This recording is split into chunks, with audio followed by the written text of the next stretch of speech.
What is up, and welcome back to Beyond the Arc with Brandon Silvers. As always, I am your host, Brandon Silvers.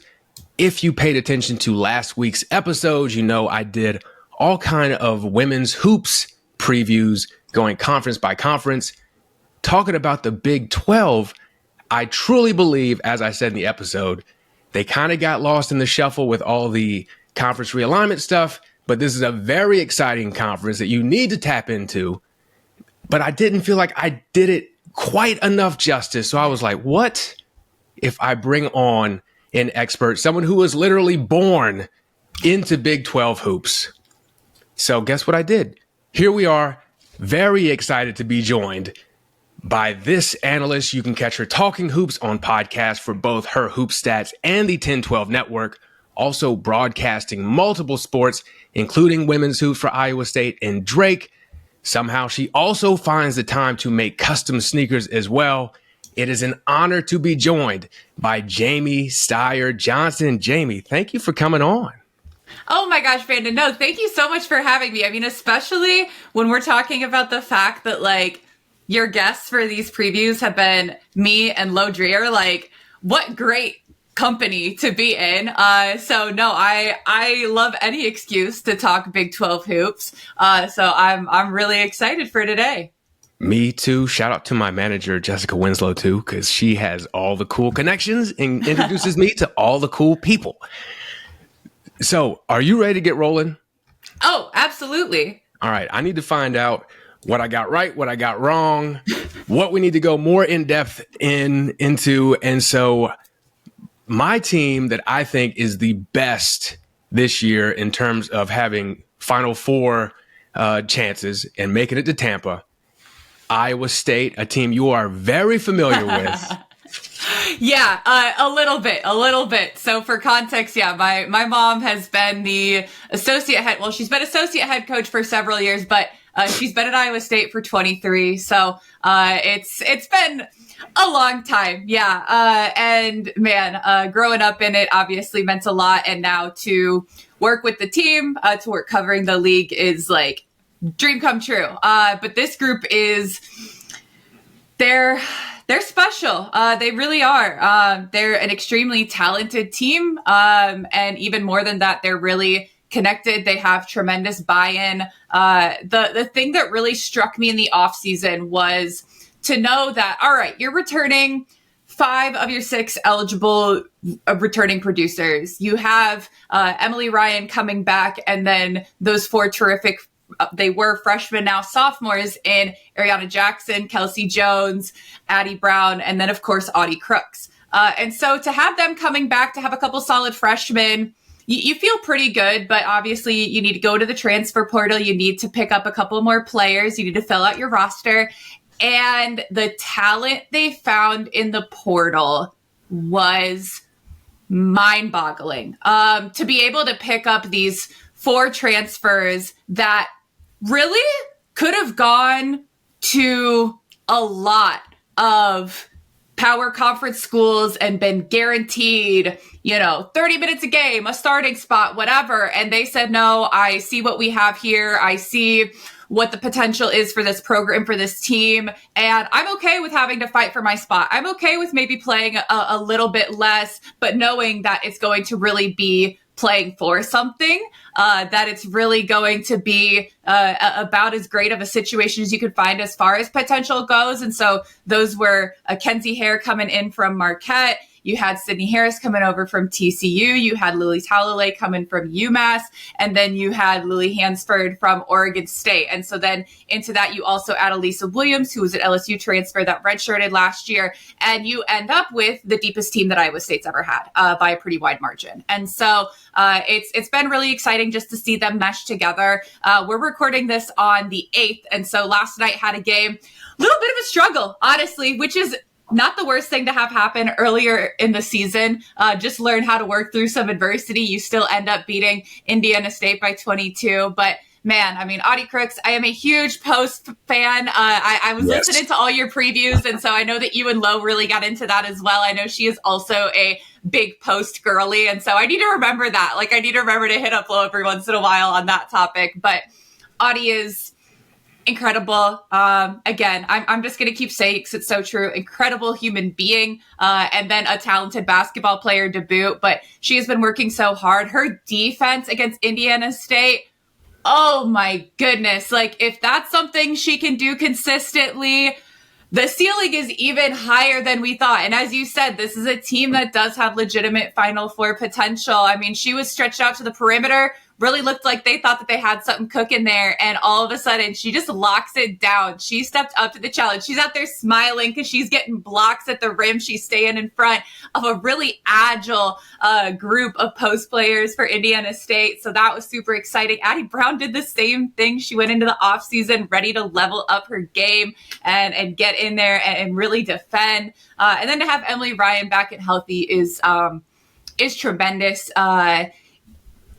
That's the closest thing I have to a little sister. Emily Ryan's a really special person. I really recommend, if anyone hasn't, just to look her up on social media, on Twitter. She shared her story of why she was out a good portion of last year. And to keep it brief, because I don't want to tell the whole thing, she does it in her own words. But she's been battling an eating disorder, and I thought it was really, really courageous of her to share that. I think it's a life-saving thing to share. And she has been working so hard to come back. But to have her back as kind of that anchor to the team it's just awesome. They are such a deep group. They are so talented, and I'm just really excited to see what they have ahead of them this year. But like, listening back to your Big 12 preview, you kind of hit the nail on the head on a lot of ways. Like, last year, turnovers, massive issue. And that's youth, right? Yep, that's what it is. And that's something that you need to work on to really be elite. And so the 4 transfers that came in were all in the top 10% nationally as far as fewest turnovers. And so that was really, really huge. And to have that experience where those 4 that came in are all juniors. And so you have a little bit more of that experience, since Emily is the only senior. She's a super senior. And so you get a little bit more of that.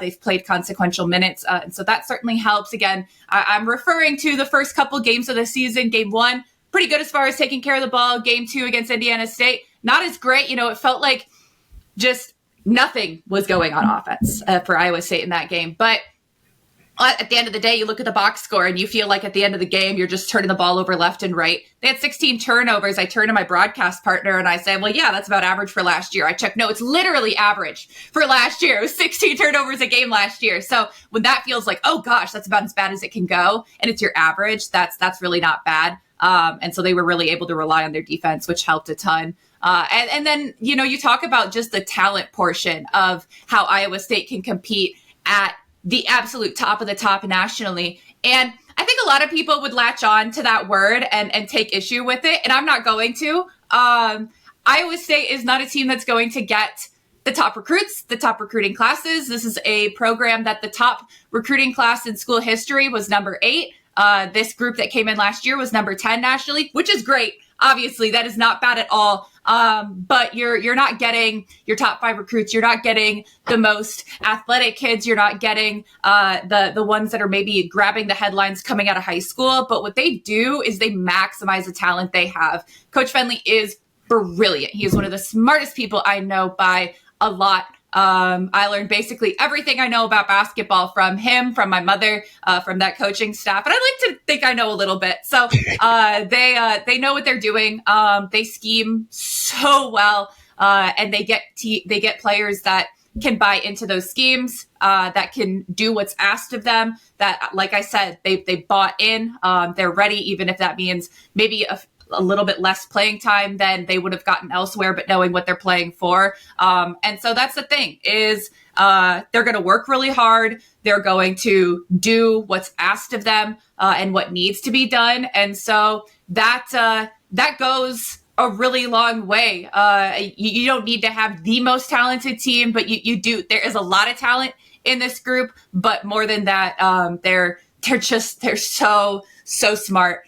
They work really, really hard. And so that's why I'm really excited. Like, that's the thing is, I talk a lot about, like, people treat transfers as an easy fix. And that's just, it's not proven to be the case pretty much ever. it takes time to work transfers in. We've seen it already with USC, with UCLA. You know, you see it in basically every major transfer situation where they can absolutely contribute. Things can come together, but it's not instant. And so for Iowa State to be able to bring back like the nucleus of their team and have tremendous additions to the program, I certainly think that is huge. And we're going to find out because they've got some non-conference tests very quickly. Yes. And to the talent portion, like you're saying, like I feel like entering last season, if we were to look at the whole landscape, we would have said LSU has far and away the most talent. They added all these pieces,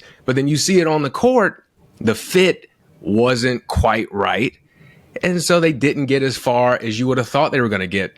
So yeah, fit is wildly underrated. I think that is something too in the transfer era, as you were just touching on, that we kind of take for granted.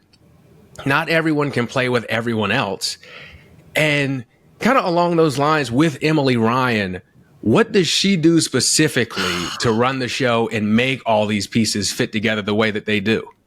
I mean, like you say, run the show. I know that you guys have talked a lot about the importance of true point guards. Pounding the table about true point guards. I could not agree more. Like, that's part of why I was so excited for this. As I was listening to all your previews, I'm like, okay, like we are on the same page. Posts and point guards, and then for long-term depth, like all of that. You guys are getting into all of it. But man, she's brilliant.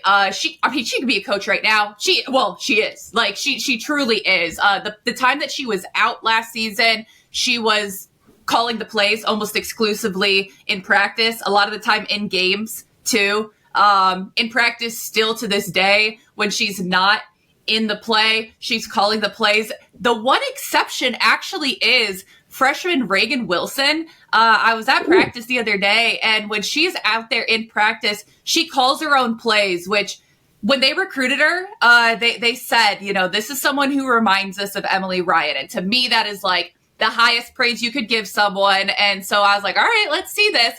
And I see it. You know, she has no fear whatsoever. Will call people out, tell people where to go, even coming in as just the backup as a freshman. When she's out there, she's in control. So, I mean, had to shout her out there. But Emily, I mean, she's like I said, she's so smart. She knows the game so well. She works so hard. She does her homework. She is on top of everything. Like, she's just tapped in. She's the one who, in the off season, she and I text back and forth because we like follow the transfer portal news and we're saying, okay, who's going where? Like, it's kind of our little reality show there. And she's just like the one person that I always know. If no one else is going to be on top of those things and like know what's going on in the college basketball landscape, I know that she will. And so that just translates to the court. Like, she recognizes things really well. She is so unselfish. Like, I mean, I keep talking about game 2. Iowa State struggled to score. She missed her first two field goal attempts. She didn't take another one the rest of the game. She just put her teammates in great positions. I mean, last year she was near the top of the country in assists per game, and also assists per 40 minutes was absurd for the fact that her minutes were cut down. But I mean, she passes so well. She has such a great nose for the ball. And she does whatever is asked of her. If that's scoring, as we saw against Stanford to end the season last year, she'll do it a little bit begrudgingly at times. So she would rather pass. I was curious about that. Looking at her shooting percentages, like 44% from 3, I believe, but just 2.5 attempts per game. Yeah. Do you think that she'll start kind of letting it fly a little bit, even though like I said, traditional point guards is my thing, but putting it in the hoop a little bit more? I think she has embraced needing to score more at times. I'm curious to see what that looks like this year specifically with the amount of scorers that are on the roster. I do think that there's a chance that it stays pretty similar just because, there are so many scorers and you have so many people that are going to rotate in, be threats on the perimeter. But I think it's more that there's going to be certain instances, again, like we saw against Stanford, where she just has a situation that she's able to take advantage of. And I think she's a little bit less reticent to do so now. I think that she does understand that when she has those opportunities, it's really necessary to take advantage of them. And especially now, just with being in better physical condition to play, that's certainly going to be a little bit easier to do so. And so I don't know that it'll be like really up for her statistically over the course of the season, but I think it's more, being ready to take advantage in those situations where she does have a specific individual advantage. And then in pretty much any other spot, it's just, I'm going to make the most absurd passes you've ever seen. I'm going to see players that I'm somehow like looking through 4 defenders to see them on the other side of the court. Like and then, I mean, the defense, like she just has a ridiculous nose for the ball. She's top 10 in school history in both blocks and steals already. As a point guard. And, as a point guard, 5'11". Like she's long, but not 6'2". And just, she's right place, right time, pretty much all the time. And we're kind of talking about like, there's a lot of talent here, but fit really seems to be playing a role, and like just getting the right pieces in, and then Emily kind of setting them up where they need to be, particularly with the transfers and the recruits kind of being overshadowed just in the state of Iowa the past however many years with Caitlin Clark. What is it about the culture there that is making these players want to show up? Because I mean, we saw Lily Hansford. I still have nightmares from the South Carolina game. She did her big one there. That was where I was looking and I was like, that is impressive. Because that's where, like, in the postseason, I really noticed I had friends talking to me because the Pac-12 was so difficult to watch, especially from the Midwest. And so I had heard a lot of people talking about the similarity in play style between Oregon State and Iowa State. And so then when I saw them in the postseason, I was like, oh, okay, I do see this. And Lily played so well there. But to get them in there, it's interesting. I think that people were kind of surprised to have someone like Caitlin come from the state of Iowa just because it's a lower population. And, you don't hear about the Midwest that much just in the grand scheme of sports culture. But the people that live here, it's the least surprising thing in the world. The support of women's basketball goes back decades. Back in the 6-on-6 days, it was huge. I mean, they were selling out the arenas. They were packing them in to see high school girls basketball played. And so it's something that's been supported from early on, years and years ago, and from an early age. And so it's really, to us, not super surprising. Iowa State has been in the top, I want to say 4 nationally in attendance for over a decade. Last year fell out of the top 4, mostly because of like the most horrific string of bad luck that's ever occurred. The top 2 home games that they had early in the season were in the same week in January that travel was not advised, like literally very nearly canceled. They put out a press release like encouraging people not to go to the game and still had several thousand show up.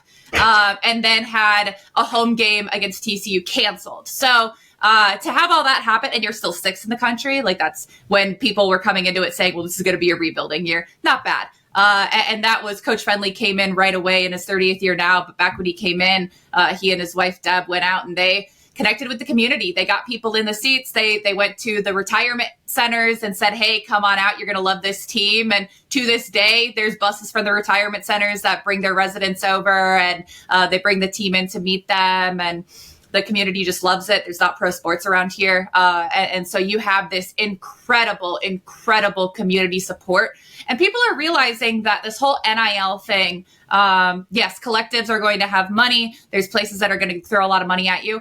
But if you're good enough and if you're marketable, and there's a whole thing on marketable, let's not get into all of that. But when you have people, not just players, people like Audie Crooks on a team, that is marketability. And so brands, deals, the money is going to find you. And so you go where you fit, where you shine, where you can be supported to be the best that you are. And then they'll find you. And those opportunities are coming to her. They're coming to, Addie Brown, who I will continue to describe until she gets her due as one of the most underrated players in the country. And you just see, okay, well, yeah, the right fit is important. And Audie herself talks about that all the time. And just how important it was to her to be somewhere that felt like home, that was going to support her, that never could she or anyone have dreamed that she would do what she did last year right off the bat. But she came to a place where she was going to have the opportunity where it wasn't going to be, well, we're going to redshirt you and then eventually you'll play. And, we'll see. But it was, no, I mean, we'll give you a shot. We'll go from there. And so that's just, they're very realistic. They're not going to make promises that they're not going to keep, but they're going to do what they say. And for this group, it's been that everyone's going to get the opportunity and you're going to get an opportunity to play for something really special. And so to add the transfers they did, and then not only that, but two really, really terrific freshmen. I mentioned Reagan Wilson and then Eiley Tanky, local kid from Johnston.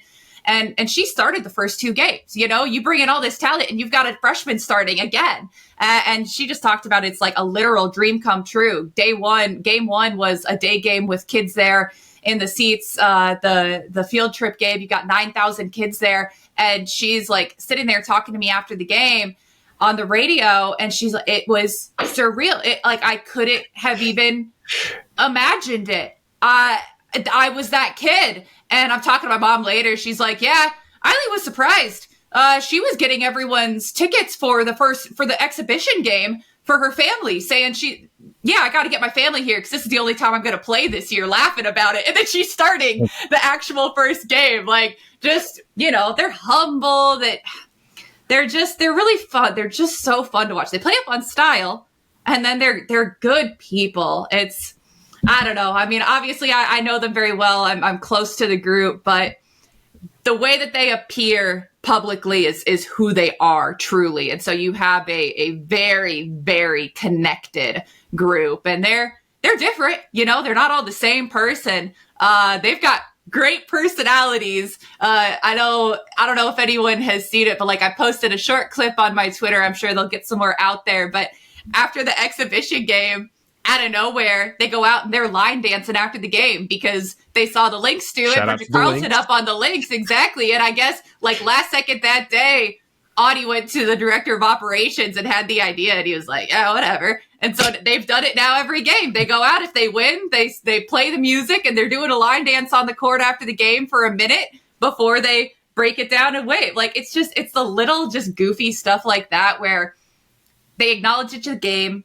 They have fun and they love each other, but they're very serious about it. And that's a very hard balance to strike, especially when you're young. And so it's just really impressive to do that. And a lot of credit to the staff too, for really embracing that and letting them be who they are. It's been really good just for everyone. I think, having been around this program for a long time, it's special to see the connection that they have with their coaches as well. Even personally, I appreciate it a lot because my mom has a lot of fun with them. She really loves them. And it's the kind of thing that I honestly thought couldn't really exist in college anymore. I thought that with transfers and the inconsistency that it was going to be really hard to create that anymore. And so this group doing that is just heartening, as a person. And it sounds so hyperbolic. I think that people who don't know me well really must think that I'm out of my mind, to talk about basketball and these players in this way. But just when you look at the state of the world, to see people able to buy it and to say this is truly we over me. I am taking maybe less than I could get individually elsewhere for a common goal. That should mean something to see that. And so it's really cool to see it at a place I care about a lot. No, that is awesome. Sounds like a a very easy team to root for, which is one reason why I wanted to put people on. Like, hey, Iowa State, let's go. Like, the fun team, like I said, fun playing style. Great to hear that they're also great people, also really talented.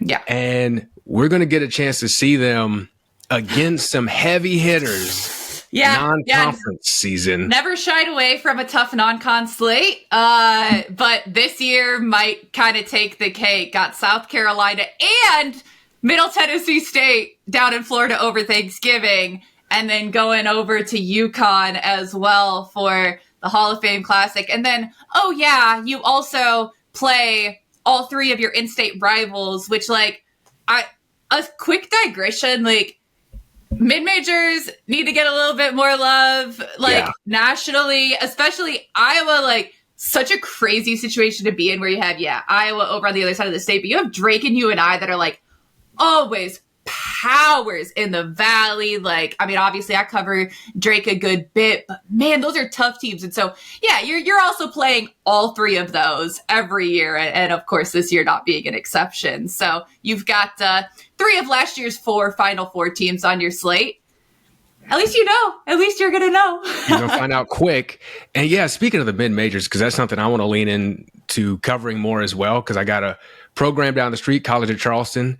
Their program is really coming up. You mentioned Middle Tennessee. They gave LSU a scare last year in the tournament. Oh my gosh. They're always solid. Like, you can't get past it. I mean, you want to talk about what makes you a solid program. Like, they have a really, really great post inside. Anastasia Boldareva, like, she's on the top 50 list for the Center of the Year already. Like, man, they're well coached. Like, that was one of those where when I heard the slate down in Florida, it's like, okay, obviously South Carolina, the headline, but then you're also following that up with Middle Tennessee State. Like, yeah.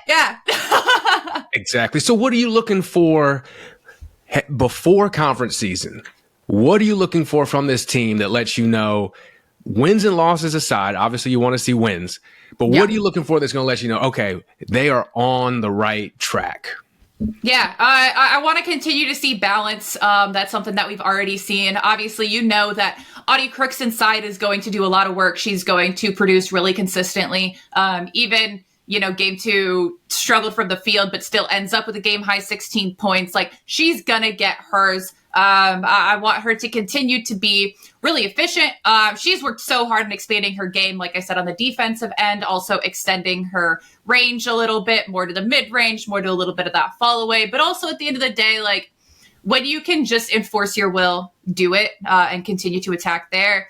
Addie Brown, just so tremendously versatile. And so those are going to be really offensively your workhorses. And Addie especially too, moving more into like the true four position because of the depth on the perimeter. For the Hoop Hall Awards, they moved her over to the power forward list, which I think is a good spot for her. They're really making it an emphasis to get her posted up more. And so she's kind of that like Alyssa Thomas point forward where like she can handle the ball really well, but also is just a very strong body, has worked really hard on her post up game, and that is showing. But beyond that, I just want to see balance, getting different bench producers coming in. Like, generally, you're not going to see significant minutes from 12 people in every game. Basically anything positive in a program, you can point to South Carolina as a good example, and depth is a great one of those, where they do have so much depth, but they're going to rotate people in and then stick with the people that are working that game. And that's going to be matchup dependent. That's going to be just depending on who's on that night. But the case study is there for utilizing it. And so to be able to figure out how to quickly identify who those people are and how to utilize them best in that particular situation is huge. Another thing I know you talked about in the first preview was just the length and having some of the concerns there. And that's totally valid as well. There isn't that one like really, really big as far as height presence, but across the board, there's a really good bit of height. Lily Hansford 6'2". Yeah. And then you've got a whole bunch of, 6'3" ish in the post between Audie, Elisa Williams, and then Lily Talalay. And then the guards are generally pretty tall as well. And so you have like length across the board. And they've used that defensively this year really, really well. And so to continue that would be huge. But yeah, mostly the balance, just to continue to evolve and get more familiar with each other, get more comfortable, and not to let anything catch them off guard. Like last year, everything was a learning experience because they were young. And you don't really get that anymore. You've kind of seen it all in your freshman year, which is tough to do. But they did it, man. They put themselves in some wild positions, both good and bad. Yeah. So there's not really that excuse anymore. And so it's just going to be that level of consistency, and having a lot of options makes that easier. Yeah, I'm really excited to see it. You mentioned Lily Talalay. Mm-hmm. Really good at UMass, so I do think that helps out with the she finally is back. Sure. Yeah, she twisted her ankle, had a sprain preseason, and got in for like 2 minutes. Game 2, scored right away. And the really funny thing is that her stats at UMass did not pop off the page. We're talking like 6, maybe 8 points a game. And so I was like, oh, okay, we needed a post body. Sure, I'm sure she'll be a great fit, whatever. I watched the film and I'm calling my mom. I'm like, oh, I see it. I get it. So tremendous. It was more a struggle of like guards struggled to get her the ball some. The team just wasn't great. And so I was like, oh man, if we're getting any ounce of this, and oh boy, she came in and she's ready. She's from New Zealand. Her family owns one of the New Zealand teams. They actually own the team that Jordan Horston's playing for. Okay. And so her basketball roots are really deep. So she knows what she's doing. And then Lisa Williams that came in was a redshirt last year from LSU. Man, she has worked in way quicker than anticipated. Like you'd think that didn't really play much at LSU. So this has been like 2 years of really not playing a whole lot. And you wouldn't guess it. Like the depth at post is more than we've had for a long time, if ever. Like usually guard depth, if you have depth at Iowa State, it's at the guard position. Here it's like really 1 through 5, which is, it's something. It's nice to have. So I guess wrapping up with Iowa State, was I correct in my initial assumption that this is a potential Final Four team? I mean, they should have that potential. We're a superstitious bunch. And so we try to stick away from like jinxes and things like that. But just when you talk about, again, the things that can take you far, having post presence, having a true point guard, having experience, and having depth, they do tick all those boxes. And so the ceiling is extremely high. It rains, there's so much left to be seen. Health-wise, that obviously impacts things. There's just uncontrollables, but they are certainly poised to be able to do some things that haven't been done at Iowa State for a long time, or maybe ever. Yeah, I'm super excited. Again, it's very hard to make predictions this early, and I painted myself into a corner with some of them. But I'm not afraid. And I do, like, talent-wise and all the mix, like you're saying, I truly believe they have a shot. But again, come March, things could look a lot differently. It is very hard, even if you are good in March, to make the Final Four. Mm-hmm. So that's my caveat there to kind of hedge everything.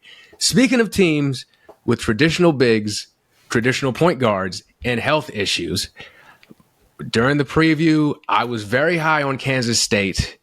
I'm a little bit nervous now. Ayoka Lee, incredible player, left the first game with an injury, didn't play last night either. They said it was precautionary. First of all, what does she mean to this team when she is playing? I mean, look, Ayoka is far and away my favorite Big 12 player that isn't in Cardinal and gold. Again, big fan of post, but the way that she continues to battle through adversity with the injuries she's faced is incredible. by all indications, also a good person. Again, it's one of those things where like when you're around teams a lot as people and like when you hear stuff from behind the scenes, you really start to latch on to like who you hear good things about. Because there's disheartening things that you hear, but man, Ayoka just, I hear the greatest things. I mean, she's got her master's in social work, and I know she's really excited to get into that field eventually, and so that tells you a lot about her. But man, I mean, she's a cornerstone of the team.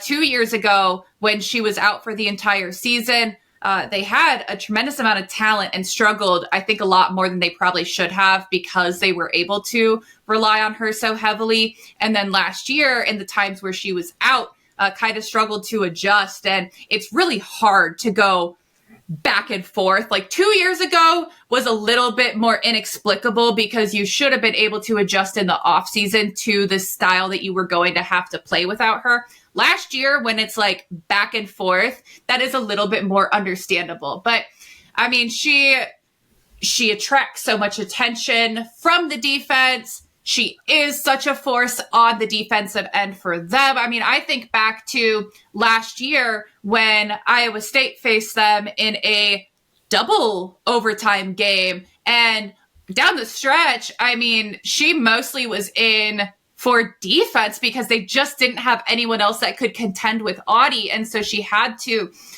do something to conserve energy. And that was mostly not doing a ton on the offensive end. And the unfortunate thing is that was her first game back after a stretch of being out for injury.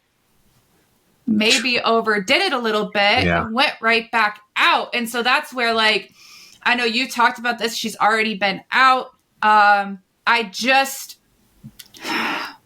It's tough. It's so tough. And I wonder, like, are they better equipped this year to deal with life if she does go down for an extended period, or even if they just decide, hey, let's cut back on her minutes and try to manage them a little bit heading into March? Do you think they can handle that with the roster they have this year? I mean, first of all, I absolutely just, again, as a massive fan of hers, would love to see the minutes be somewhat limited. Again, you know, I know that they have a training staff, they're doing their jobs, and at a certain point, you can only control what you can control.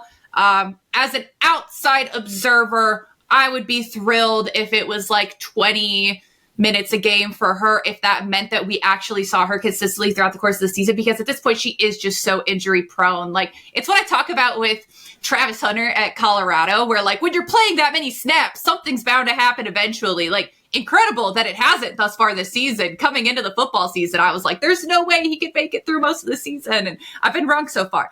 So hope he stays healthy for his sake. But it's kind of similar to that, where when you're out on the floor for that long, and when you do have that injury history, it's just a matter of time. And so you put yourself on a snap count, essentially, to try to maximize the minutes you're in there. And I think that helps. But to be able to do so, yes, you want to have players that can produce when she's not out there on the floor, when she's on the bench subbed out. And then worst case scenario, if you're not able to play in a game, you need to have people that can step into that role. And boy, did they pick up a couple of them. The transfers for Kansas State to start out this season have been so good. And they didn't bring in a big transfer class at all. They brought in a pair, but they brought in the right pair. And Tamir Poindexter coming out of Tulsa, and then Kennedy Taylor coming out of, is that Missouri State? Missouri State. Yeah, Missouri State. Somewhere else before, too. Valley. Yeah, but most recently Missouri State. And then those two being able to play on the interior. Kennedy Taylor started for Ayoka game 2 with her out, had 18 points, 6 of 10 shooting, 18 points in 17 minutes. Like, come on. Yeah. That's pretty impressive, and had a little bit of foul trouble in the first game, but then just had the one foul in game 2. So definitely figuring things out there. The two leading scorers in their, honestly, it might have been their first 2 games. At least the second game were Poindexter and Kennedy Taylor. Poindexter, boy, she is I mean, very, very early leading candidate for newcomer of the year in the Big 12. She has been tremendous, just out on the perimeter, knocking down shots, taking it to the rim, getting the rebounds. When you talk about trying to replace the production of someone like Gabby Gregory, who struggled a lot of times last year as well in her final year, just because I think she had to step into a very different role with Ayoka out and then going back to a different role when she was back. That's tough for anyone to do. But Tamara is kind of like the best of Gabby there, but also more of like a true post player with that perimeter versatility. And so I think that takes a lot of pressure off of Ayoka, where she doesn't have to be in there for 35 minutes a game, even when she is healthy. And in the times when she's not, because frankly, at this point, I feel confident in saying that's not the last game she's going to miss. That's just the reality of the situation. Like, at a certain point, there's load management to be done. And so hopefully you can time it where it's games that you can afford to miss her. But it's probably going to happen if you want to have her prepared for the aspirations that I know K-State has. You're going to have to make some concessions. And that's probably going to be missing some time here and there. But between Tamara Poindexter and Kennedy Taylor, Amani Lester came in off the bench, didn't do a whole lot offensively, but that's another big body. And then Eliza Maupin, I mean, she hasn't gotten off to a really strong start, but I've been a huge fan of hers since her freshman year. She is so long. She is so athletic, and in the right situation, she is an absolute problem. And she popped off against Baylor last year when Ayoka was out. And so she's certainly someone who can come in and give them some help as well. But the two transfers are really going to be the ones that are having to hold it down. And kind of similar to the Emily Ryan conversation, I know Kansas State, Serena Sundell. What are people missing with Serena Sundell? Because anytime I was able to catch a Kansas State game, I was like, this person seems very important to what they're trying to do. Yeah. She and Emily are really similar players in a lot of ways. She's maybe an inch or two taller. She's maybe 6'1", but she is long. She defends well. She handles the ball extremely well. She is very much a pass-first point guard, which is, again, crucial when you have a dominant big inside, especially. She can enter the ball well. That's something that Iowa State does about as well as anyone is post-entry, and it's something that drives me insane to watch other teams. It kind of blows my mind. I went on a whole rant on our Her Hoop Stats show on the press break this week about the entries to Lauren Betts in game one. Whew. So again, not going to get started on that. You can go listen to my rant there. But and for K-State, that's something that they do struggle with at times from other sources. But Serena is really consistent with it. She's very adept with the ball. She makes great decisions. That extra length is huge. She's someone who just doesn't really make a whole lot of mistakes as well. She knows the game well. And again, it's just when people aren't posting eye-popping scoring numbers night in and night out, they just get lost in the shuffle, especially with the increasing but still relatively low rate of coverage in women's basketball, and just the trends within that coverage. It's very highlight heavy. That's just kind of sports these days. And so she's made some absurd plays that I know have kind of made the rounds. Some people say, oh, wow, that's cool.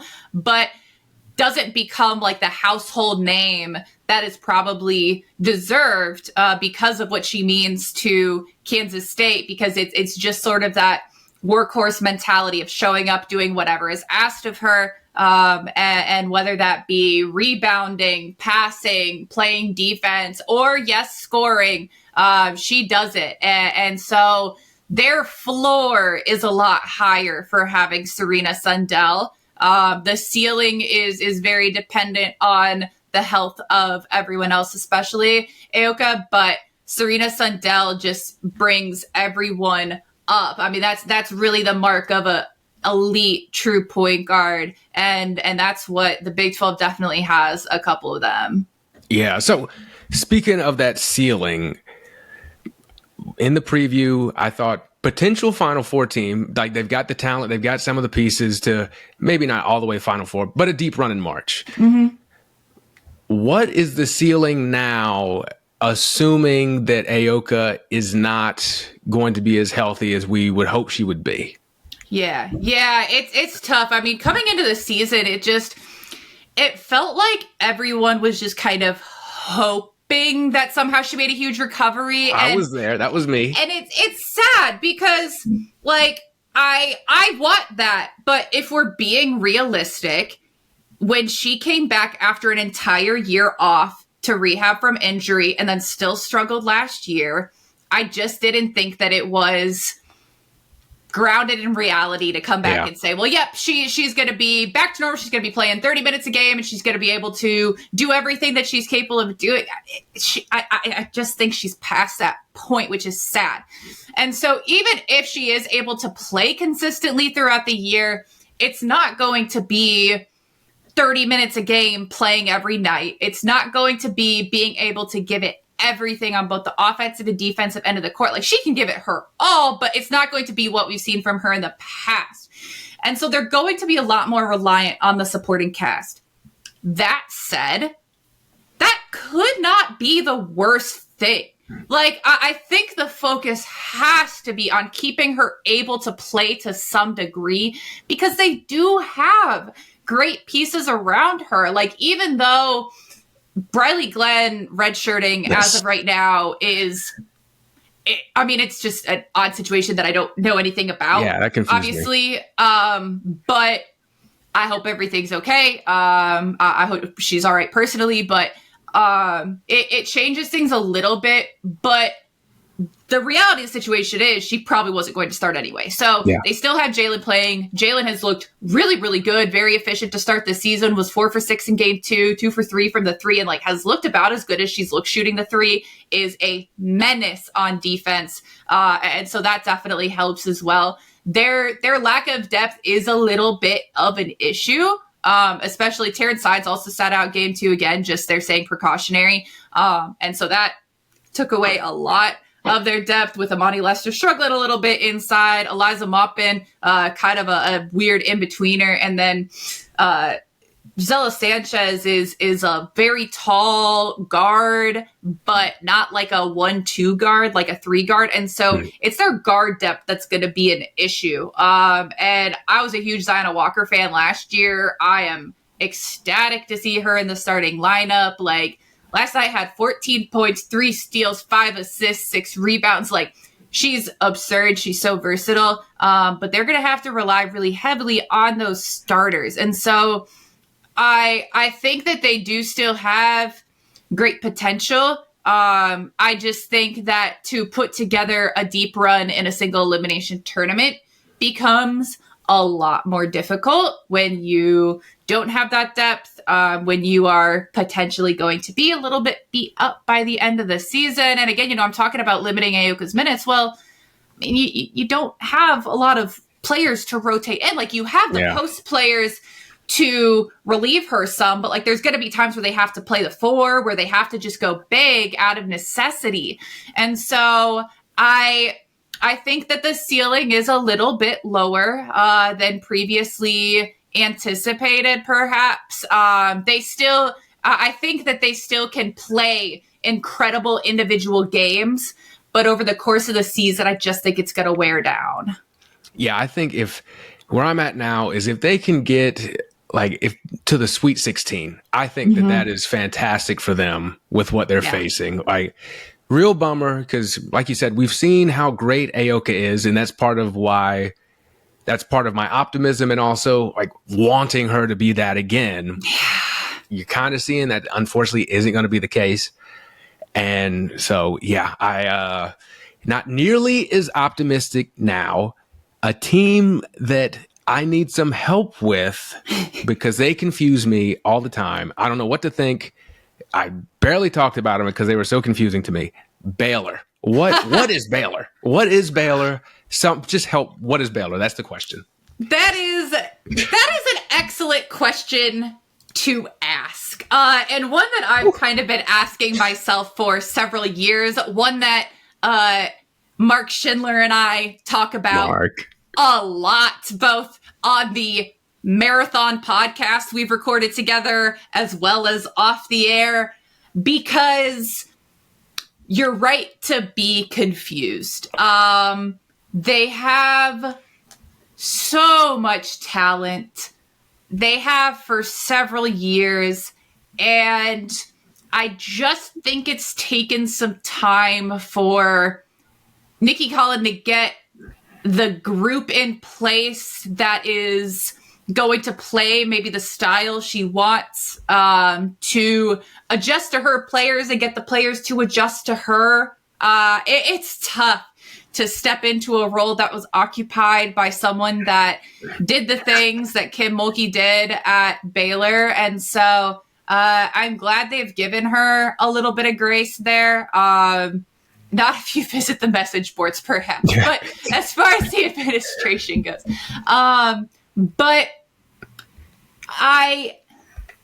it's early, but I have a suspicion they might be figuring some things out. And their first game was this Thursday game on the 7th, and it was against Incarnate Word.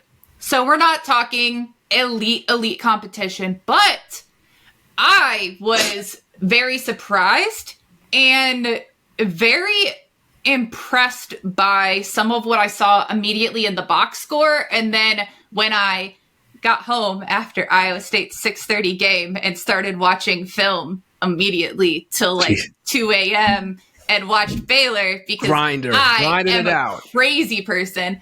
I was really impressed because I have thought that some of the talent they've had has not been maybe highlighted, maybe utilized quite enough in past years. The fact that we talk about people who don't get enough credit, the fact that Dariana Littlepage-Buggs is not talked about more is absurd. If you know a name from Baylor, it's probably Sarah Andrews, and that's fine. That's valid. She's been there for a long time. She's done some great things. Had some struggles last year, but she has done a lot there. Dariana Littlepage-Buggs is the best pro prospect on that team by a mile. She is so talented. She is so athletic. She works really hard. She has added to her game consistently year after year. She was freshman of the year in the Big 12 2 years ago, and now coming into her junior year. First impressions are good. 25 points on 11 of 18 shooting, was 2 for 5 from 3. She's been 6'1", 6'2", and has a lot of bounce to her. She's always kind of shot the 3 here and there, but it looks a lot better now than it has in the past. Had 6 rebounds, had an assist, just had 1 turnover, had a block and 2 steals. Like, that's in 31 minutes. That is a great, great night for her. And so I was really excited to see her really being the go-to. But then when you go down the box score, I was like, oh, this wasn't just Dariana. This was Aaronette Vonleh played 20 minutes. I didn't get all the way through the game, but I think it might have been a little bit of fouls at inopportune moments. She ended up with 3 fouls, but I think some of them came early, so her minutes were a little bit reduced. But she was 6 for 8 from the floor. She made her 1 3-point attempt. I think I saw it was like her 3rd ever in her career. Was 3 for 3 from the free throw line, had 3 rebounds, had 2 steals in 20 minutes. Like, that's solid. And then the next person I look at is Bella Fauntleroy, who, another person I don't think gets quite enough credit.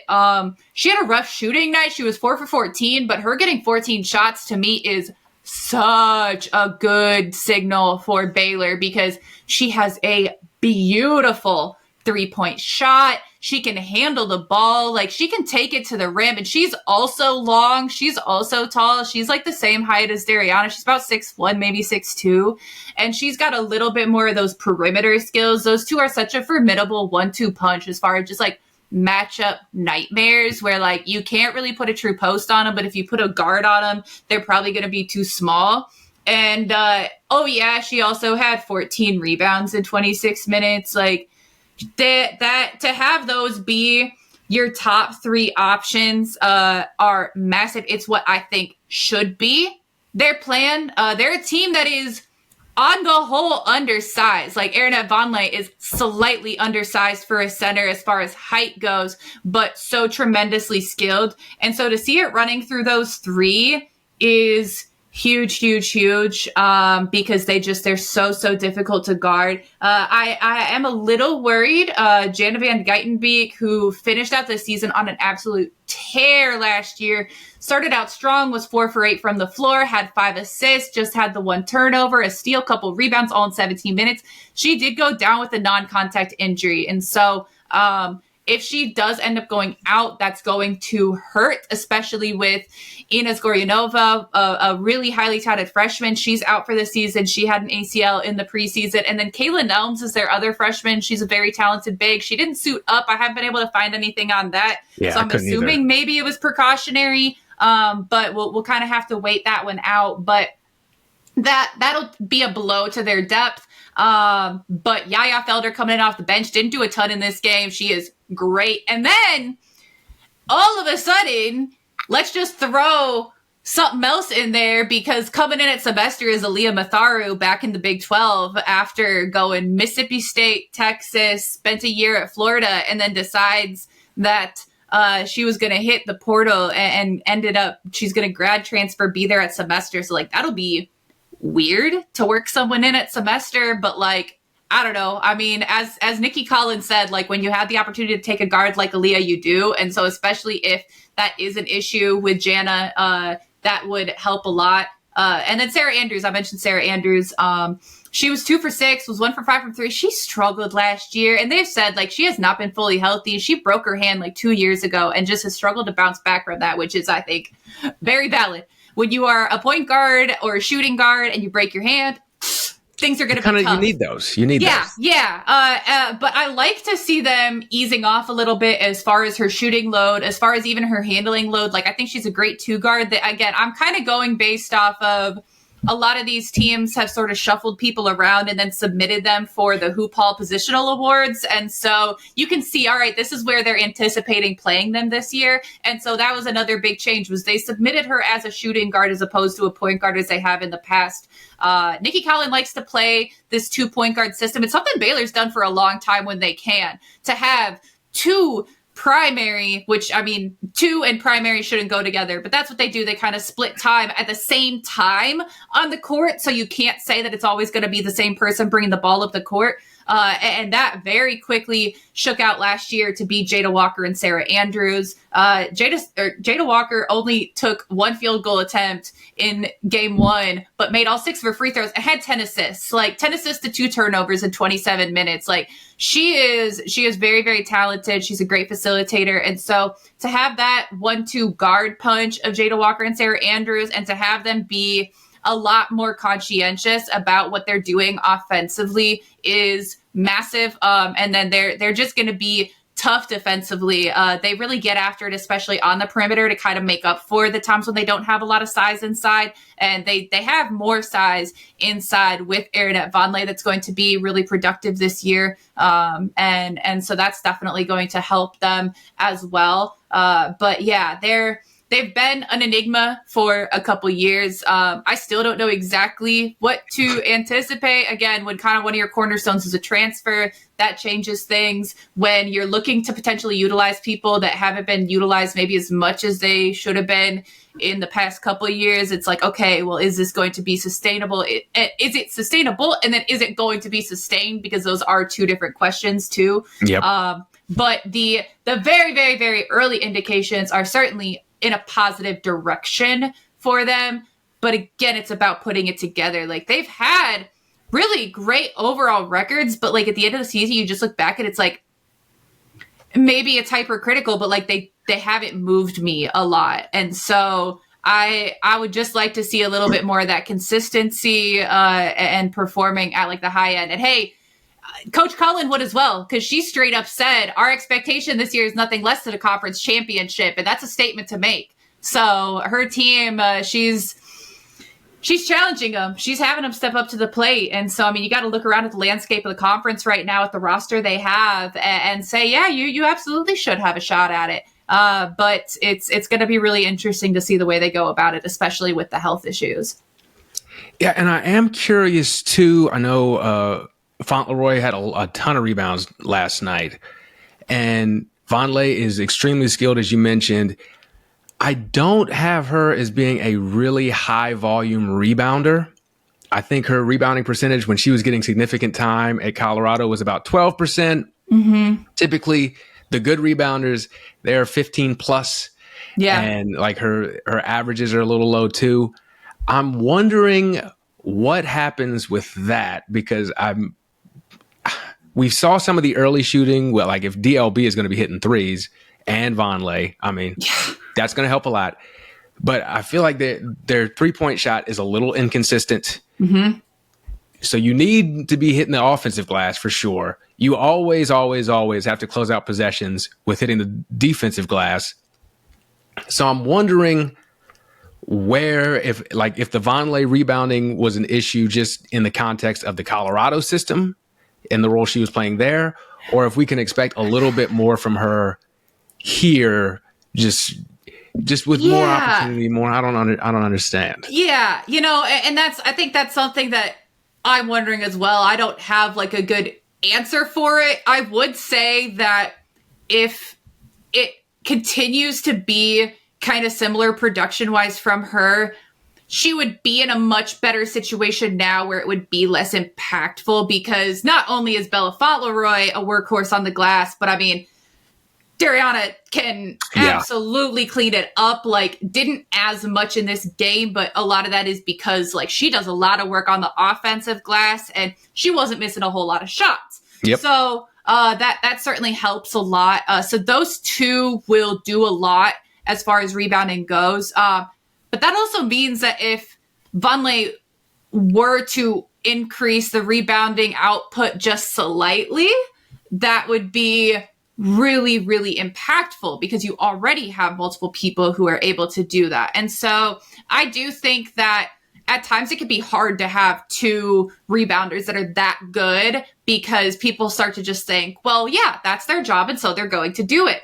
And like Yaya Felder was the third highest rebounder, came in off the bench, is undersized. Yeah. Well, maybe not against Incarnate Word, but in general. And she has 5 rebounds in 21 minutes, but that's because she's used to doing it all. And so I do think that that would be a challenge to be issued to the rest of the team, especially the guards, is like, this is a whole team effort, is closing out those defensive possessions with the rebound, is giving yourself the opportunity for a second offensive opportunity by getting those offensive rebounds. And so, yeah, I do think that that is a bit of a concern, where like they have rebounded well for being undersized, but especially like, the ones that were mostly responsible for that last year, like, I mean, yeah, Dariana and Bella did a lot and have done a lot for 2 years, but last year it was Asia Blackwell and Dre Edwards. Like, they were cleaning it up everywhere because that's what they do. And so to have that sort of mentality shift and to have most of the rest of your team back,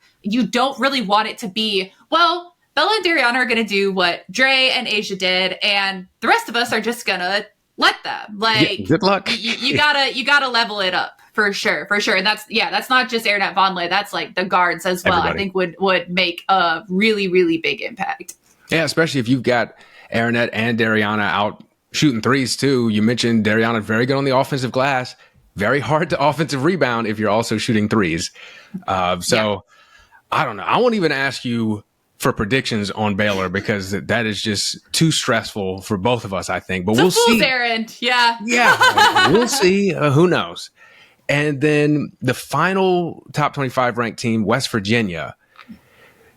Kind of a similar thing. I think that they do have a couple of players who people need to know. What is your overall vibe on them? I know they had a very tough loss to Iowa in the tournament last year, too, that I think kind of opened some people's eyes. This year, what are we looking for from West Virginia?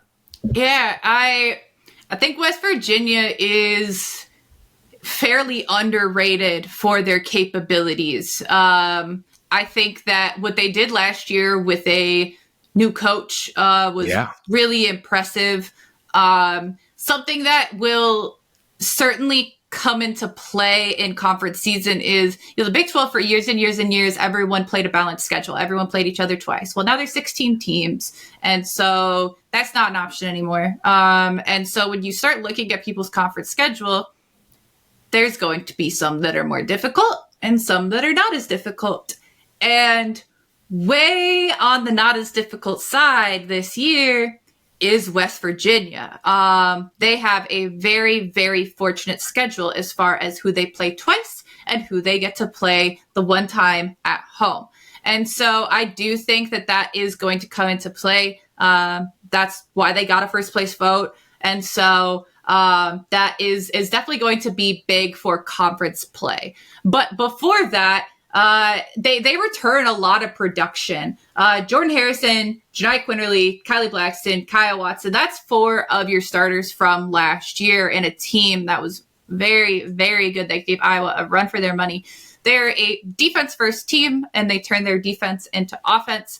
And sometimes when they don't turn their defense into offense, that means they don't turn anything into offense. Yep.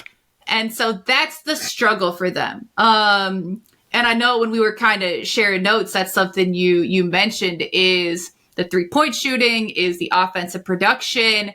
And so much of that to me comes down to decision making. Like last year, West Virginia came into Ames to play Iowa State, and they broke the Hilton record for most 3-pointers attempted by an opposing team.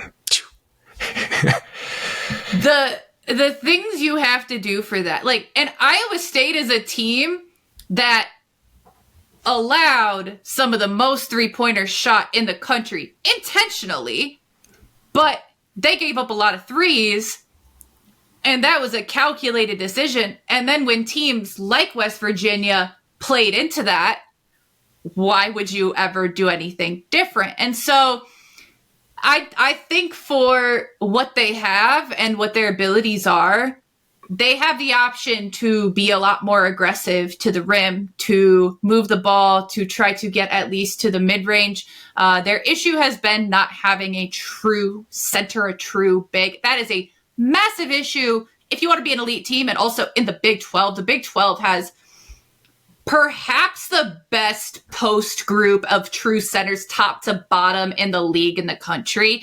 There's elite post players in every conference, but it is a necessity. It is a way of life in the Big 12.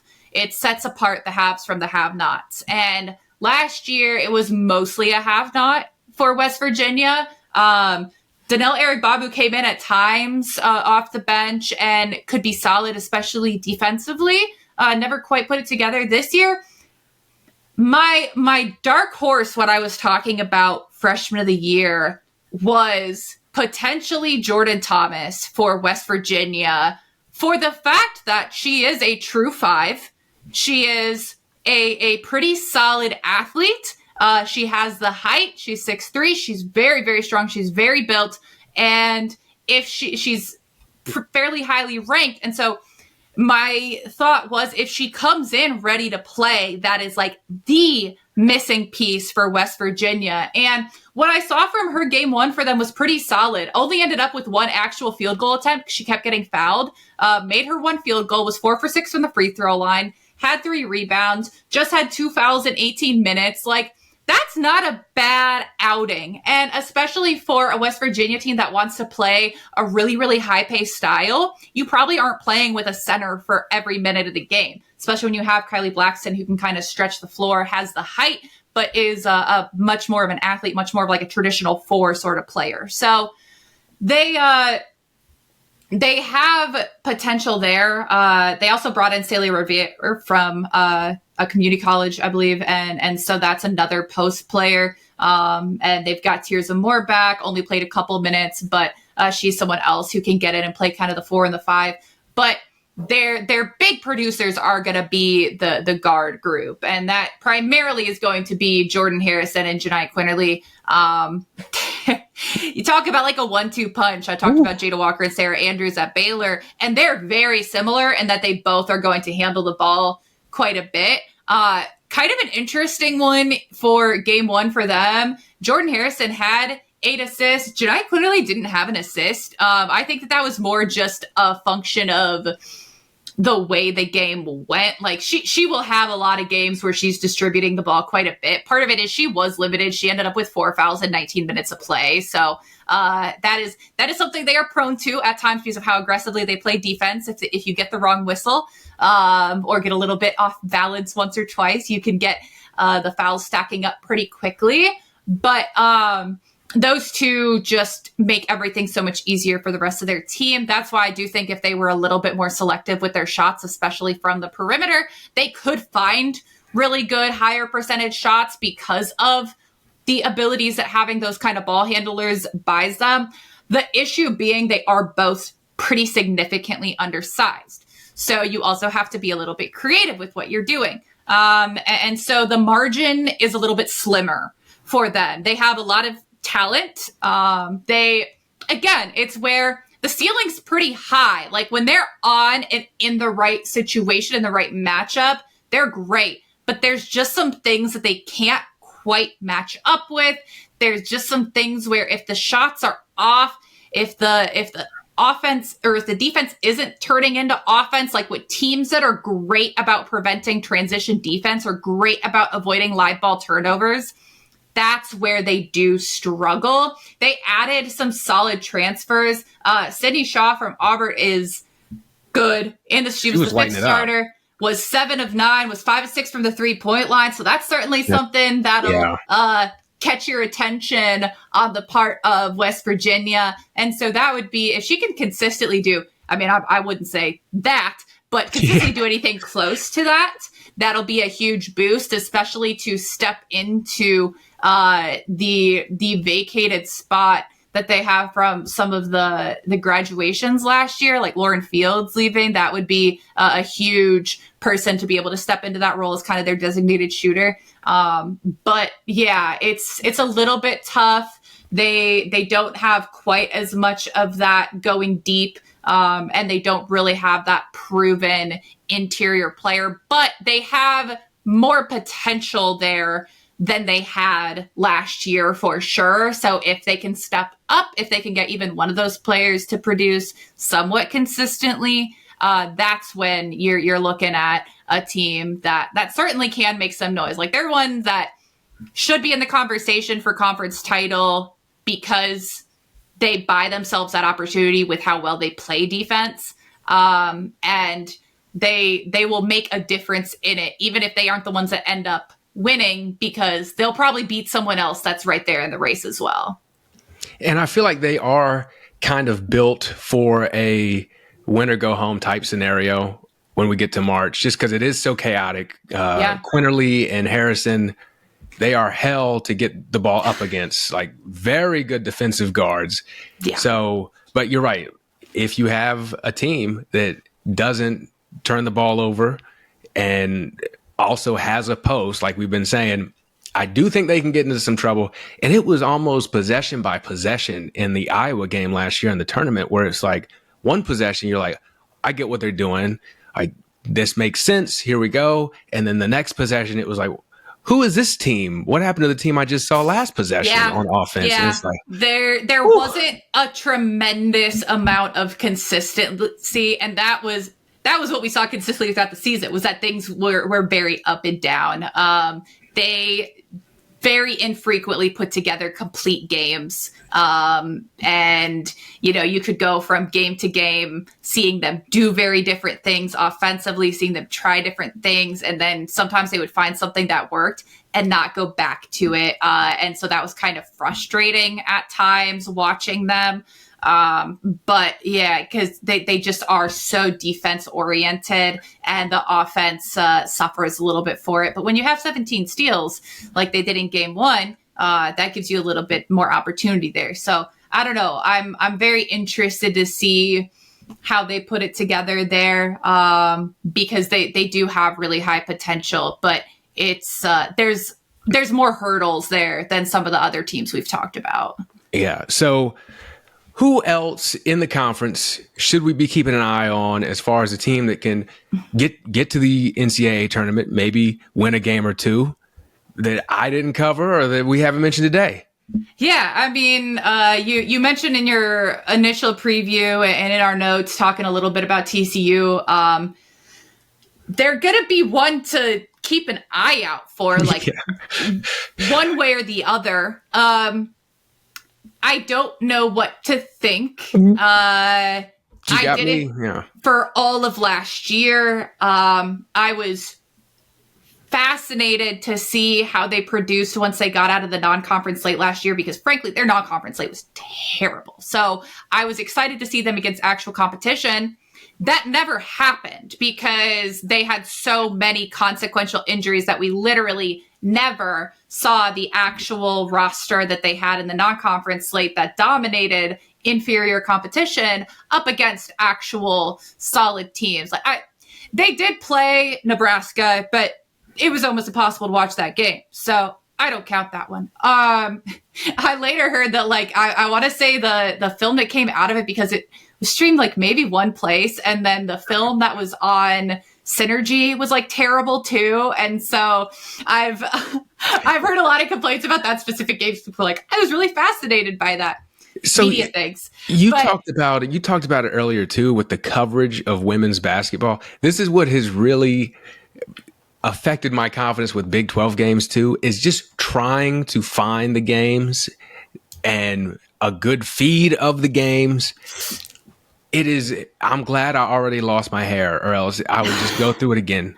It is driving me insane. Please, someone. Yeah, it's really hard. Well, because the thing that I will say is it's light years easier than the Big Ten, right? But the hard thing is in the non-conference slate when you go on the road, because you go to maybe smaller schools and stuff like that. When you get into conference season, it's great because it's on ESPN Plus, just like the SEC, just like the ACC. And so that's awesome. But it's the non-conference slate that's tough. And the inconsistency of social media poster and making sure that all of that information is easily accessible. Most of the teams do a pretty good job, but every once in a while you'll catch someone that doesn't. Usually if you go to a team's website, they'll have a link to it, but even then sometimes they don't. I've gotten really used to going through my checklist of this is the 8 different ways I can find where something's going to be streamed, or your various options, and then ultimately I can always call in a couple favors if I need access to a game that's tough to get to. But the non-conference slate is really, really tough. It makes me so much more grateful that for home games, the Big 12 is all through ESPN. I thankfully have in-laws that are Big 10 people, and so I also get their little BTN login, and so I've been able to actually watch the Big 10, and so that definitely helps me. But otherwise, I wouldn't probably pay for an entire additional service for that. So that's where it's a lot more accessible to also track the SEC and the ACC, because those are, again, all through ESPN. And so to have all these conferences on there, that's why at times it is a little bit confusing and frustrating to me that the Big 12 doesn't get as much coverage, because in conference season and at home, they are really accessible compared to some other conferences. And so it just is an intentional sort of thing, or an overlooking deal, as opposed to having it fully inaccessible. So that's tough. But yeah, the non-con time it's a tough one. And the worst, this isn't a Big 12 specific thing, but the worst is when we get into the Thanksgiving week and then stuff is on Flow Hoops or someone's cell phone stream. Yes. It's impossible. And these are such good games. That's a entire college basketball issue, but that's a major bummer where you're looking at these great banger games and you're oh no, I literally can't, not even I can't find it, but I know how someone could watch it and I do not even have the option. But yeah, it's tough. It's tough.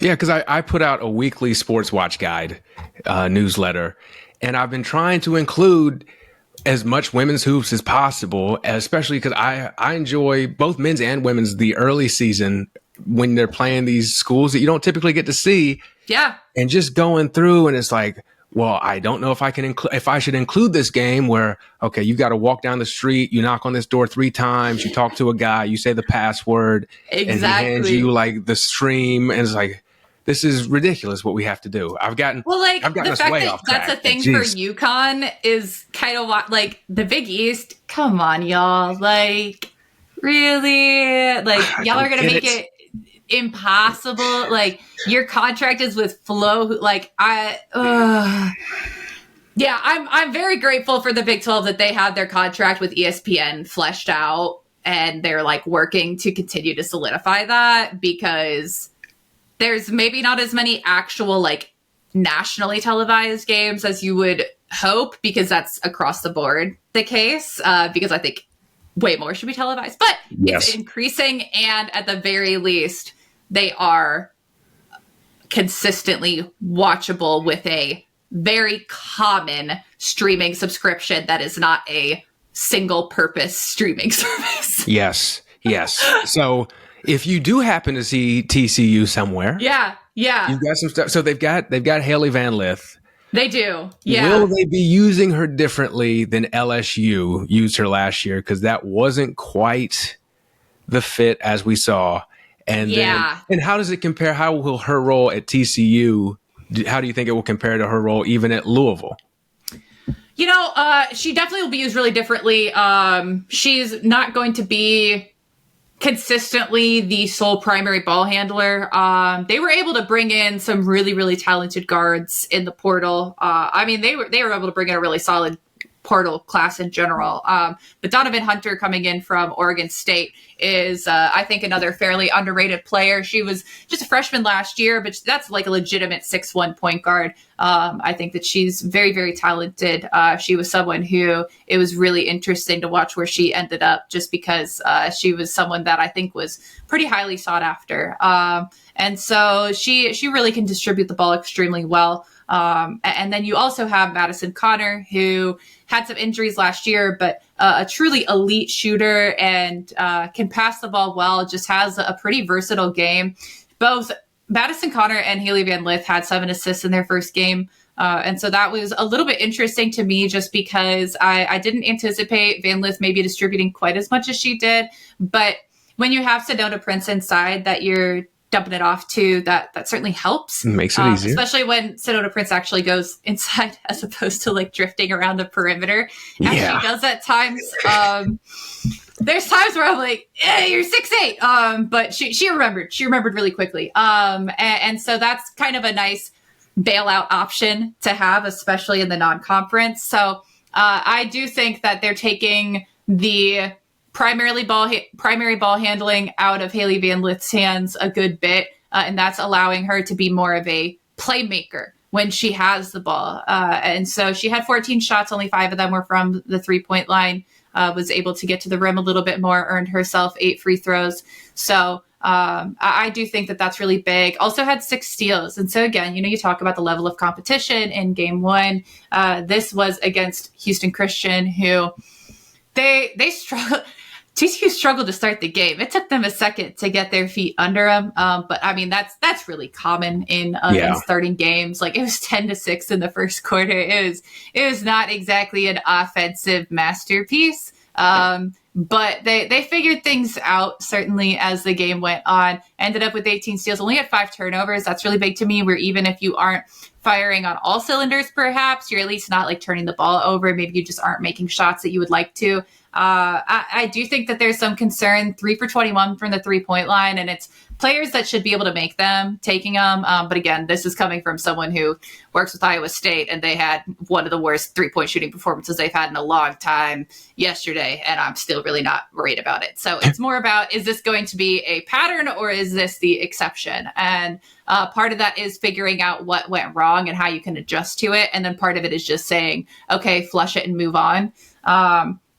I do think that I would like to see a little bit more off their bench. That's been a massive issue for them, obviously, dating back to last year, where they basically didn't have a bench, had it almost eliminated by injuries. And now having Sydney Harris that transferred in from TCU, obviously we hear about that. She struggled with injuries herself.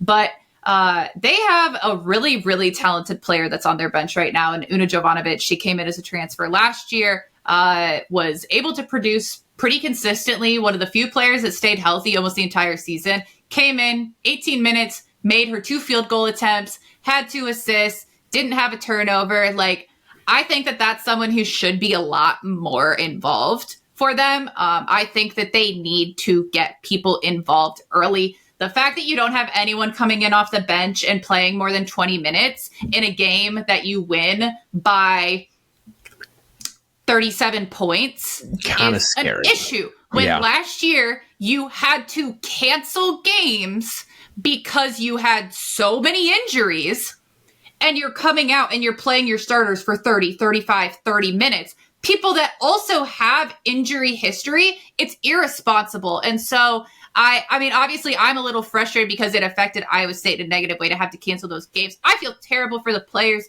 I want everyone to be healthy. I want everyone to play. And I understand that for a lot of people, this is, approaching the end of their careers. They want to get out there. They want to be playing. But ultimately, the responsible thing to do would be to get more people involved, to get more people minutes. You're going to have times where people are going to get hurt or have foul trouble. You're going to have to play other people. And so when you have opponents that you can afford to play that bench against and you choose not to, I mean, what do you say? It's a choice, and I just don't think it's the right one. So when eventually you have someone get into foul trouble or have someone get hurt and the excuse is, well, we just rely really heavily on our starters, that doesn't always have to be the case. And there's opportunities where you could try something else. Maybe they come in and the bench is awful and you say, well, this is why we only play our starters. But I don't think they're bad enough to erase a 37-point lead. So if TCU is going to have the potential to make really any noise, that's something they're going to have to do, because otherwise you simply can't avoid any and all adversity with your starters and only ride them and maybe 2 players off the bench and expect to be able to produce at a high level all year. Yeah, and they've got a very rough schedule, non-conference. They got NC State, Notre Dame, and South Carolina. Yeah, they scheduled big. So that's the thing. It's like they're going into these games where like they should be challenged. And so that's what's just kind of baffling to me. Now, all that said, Notre Dame, see if they have a team at that point. So like they're going to face people with some of the same issues. But like, I don't know. For the fact that Aaliyah Roberson comes in off the bench, she's 3 for 5. She's in there for 20 minutes. Una Jovanovic. And then the next highest player is 12 minutes for Kenesha Godfrey, who was hurt last year. And then 4 minutes for a couple other players, 2 minutes for a walk-on and Ella Hamlin. But like, man, you have to be able to play more people. There's just no way around it. In a game that's consequential, that's tight, sure, you ride your starters. But when you can afford to try different people out to get them some game experience and you choose not to, I don't have sympathy when it doesn't work out down the line.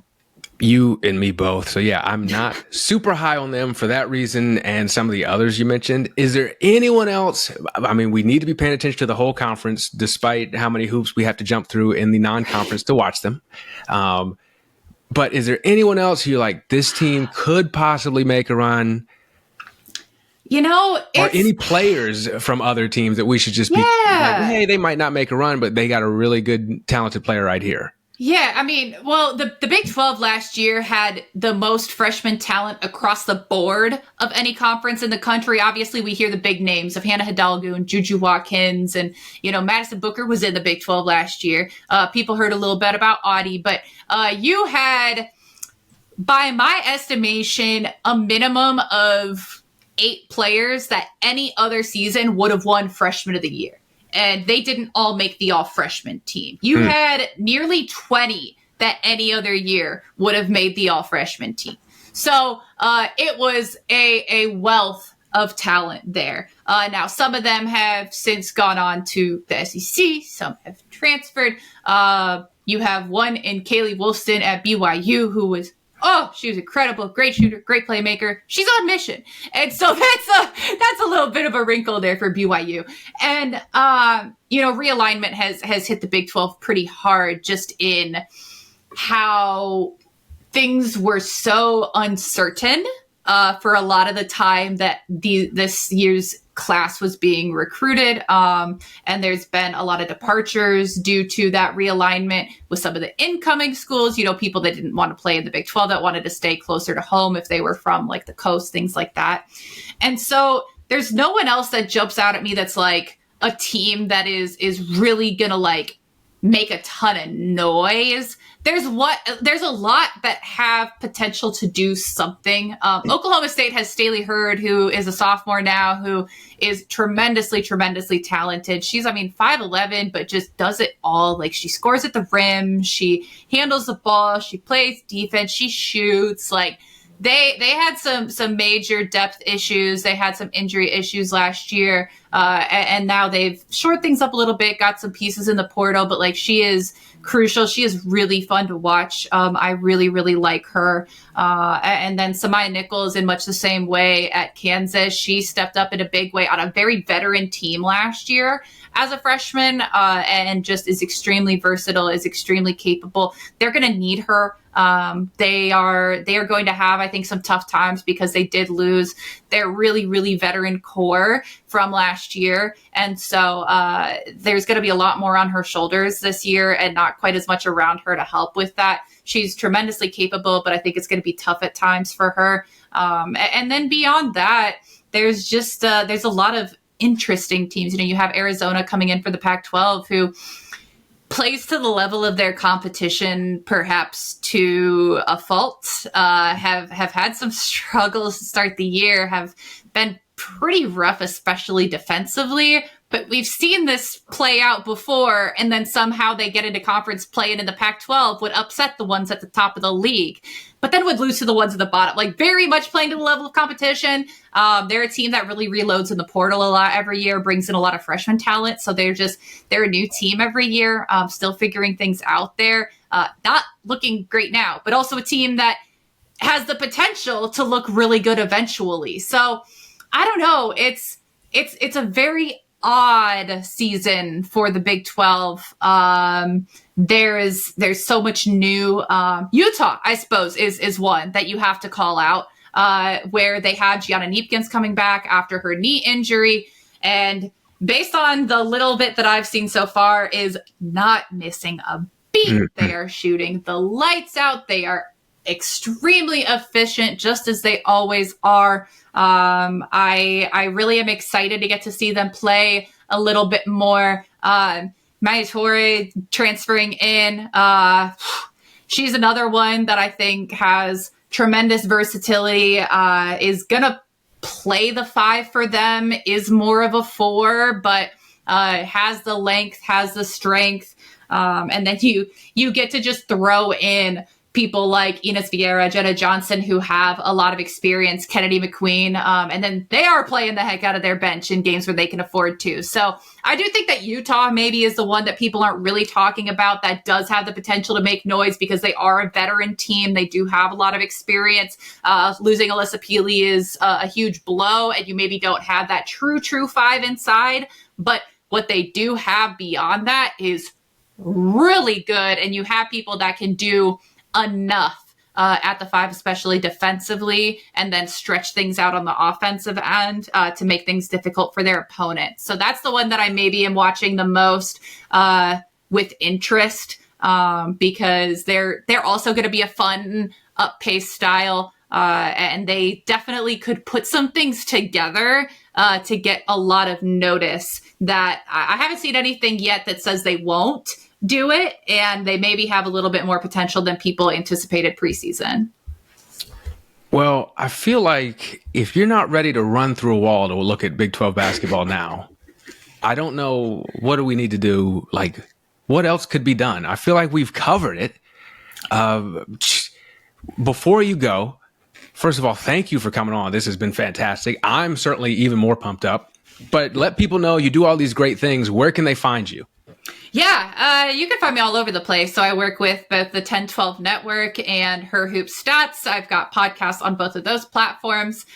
Basically everything I do, I post to Twitter. That's at JSteyz, JSTEYZ. And then you can tune in, like if you're traveling, if you're just trying to check us out. Obviously, there's ESPN Plus, as I've said, for a lot of games, but they also stream all of our radio calls online. That's something that most schools do, which is kind of cool. I find that really fun. It makes it easier to follow more schools. And so you can hear me call Iowa State women's basketball. That can be found through Iowa State's website. Just go to the schedule. You can click right into there, or the iHeartRadio app. And beyond that, I think that's all I have left that I'm working on currently. I mean, technically, I'm about to wrap up my season with Drake. I'm done with soccer, men's and women's soccer for the year. I have 2 more volleyball matches this weekend. Those are on ESPN Plus if you feel the need to check out Missouri Valley volleyball. But beyond that, it'll be Iowa State basketball, and then just all the random Big 12 coverage that I throw up on there, and then through her hoop stats in 10-12. We're going to put all that in the show notes, so it's going to be very easy for you to find Jamie and all the things that she does. I've been getting into some college volleyball this season too. So it's fun. It's underrated. It's growing fast for a reason. Yeah. Yeah. So I'm like I don't even know if I'm 101 level yet, but I'm enjoying it. You don't need to be to enjoy it. Yeah, it's fun to watch. Like, that was one thing coming out of the Olympics. I was like, I watch this every 4 years and then I stop. So I need to be a little more intentional about finding the sports in the Olympics and keeping up with them in the meantime. Well, when they actually make it watchable, it's crazy how people will watch. Isn't I know that it's a crazy amazing? concept. I can't believe it. I was like, wait a second. Now it's on ABC, ESPN, ESPN2. Yeah. I can just you can just flip it on without really thinking. What a concept. We might have to talk volleyball one time too, but no, I appreciate you coming on. This has been a fantastic episode. If you haven't already, subscribe, rate, review, share this episode with all your friends, even your enemies too, if you want to. And I'll catch y'all later.